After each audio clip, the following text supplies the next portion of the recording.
Hi guys, welcome back to a new episode of Finance and Crypto Guide. Today in this video, I'm gonna show you how you can log out of your PolkaWallet's account. Keep watching the video till the end. To log out of your PolkaWallet's account, firstly go ahead and launch open your PolkaWallet application.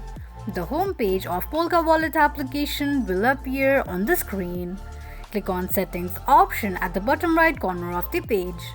You will end up on the settings page of your PolkaWallet's account.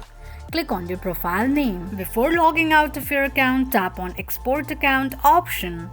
Tap on Mnemonics. Save the mnemonics to remember it for your later use to log into your account.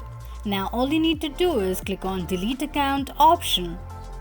Confirm logging out of your PolkaWallet's account by tapping on OK.